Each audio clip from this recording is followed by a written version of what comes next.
My photography journey began in the mid-80s with my friend Olivier Matron. He discovered one day that in the basement of his grandma there were all the tools to develop negatives and to print on silver paper photography, because the father of Olivier Matron used to do photography in the 60s.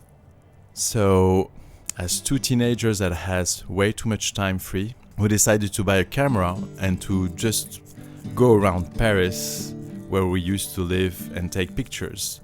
So we used to wake up really early and go on a walk really late at night. So it was an amazing excuse to leave home and to be free, saying that we wanted to just practice our art. So yeah, it's true that photography was for me linked to freedom really, really early in my life. Then I traveled to Beirut a few times, the city where I was born in the 70s. And it was another energy because it was between peace and war, it was between construction and destruction. I just practiced my street photography in a different light and a different energy. And I began slowly to understand how photography is a time catcher, how things change in front of your eyes, and the camera can just keep them forever in one state. Then I began my perfume art direction journey, and I needed to take picture of perfume bottles, of objects. And this is really different. I'm really somebody that loves to catch life, to catch real light, what's happening just in front of my eyes, and just seizing the moment and trying to be on the right angle with the right light. But I don't control anything, I just interact with it.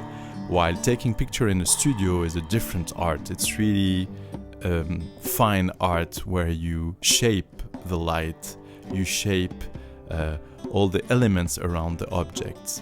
It's a meticulous work of control. I began to work with Guillaume Fromental, a friend that has an eye and a real expertise on all those elements. We did all the pictures of my first 10 years creation of bottles in his studio. He taught me how to control that light. I never did it because it's not what I do naturally, and I know people that do it perfectly, so it was great to work with him. And then I met Stéphane Pelletier, a really renowned photographer that has that specialty of taking picture of objects and making them amazing, great artists. And he just gave me some clues and some hints to know how to do it. And I really respect the work that Guillaume and Stéphane do in their studio. It's really a fine art. Then I met Fanny Temam, the program director of a rock radio in France, Oui FM, and she asked me to take pictures of their festivals, of their concerts, of their interviews for a few years. So she used to call me saying, "Oh, we have a concert tomorrow," or "Could you go there? There is an interview." And because I could manage my time and I love this improvisation energy, I just jump on the occasion and go and take pictures. And it was an amazing opportunity for me, because really music is, first of all, something I love and I do, and music is the full energy. When you take picture of a concert, when you take picture of stage, you have those lights, you have that energy, that rhythm. You have to be there at the exact second to take the picture at the exact seconds, because the light goes fast, people are running, jumping, shouting. So I really loved that, because we are in the instant. So that experience was just essential in making me a better life catcher with my camera.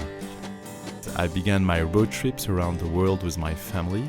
I began to archive more and more pictures, to see more and more things happening in front of my eyes and trying to catch them. And I did that for a few years, still going on road trips and taking picture of the world. And in 2012, I just realized that I have that archive of pictures and that I wanted to just share them and put them all together, mixing things that have nothing to do with each other, mixing places, times, And I really believe that pictures are dream openers. They're here to help us imagine a world. So on the wall, I love to put pictures of different times, different places, and I never give any info about where and when I took that pictures. I really believe in the viewer dreams, in their hopes, in their memories, and they can interact with my picture and create a world by mixing all this. I know that they are not from the same decade, from the same continent, but I don't have to give the information because it will shut the imagination. So in 2013, we did our first expo at Colette, that amazing concept store in Paris, and it was the beginning of Lola James Harper life. For the first time, I began to show my mix of decades, places, and energies around the world. And I realized that people really loved to dream with that tool and with that collection. Photography for me is a hint, is a dream opener. It just helps the viewer imagine and plunge in the world that they create using and being inspired by the picture.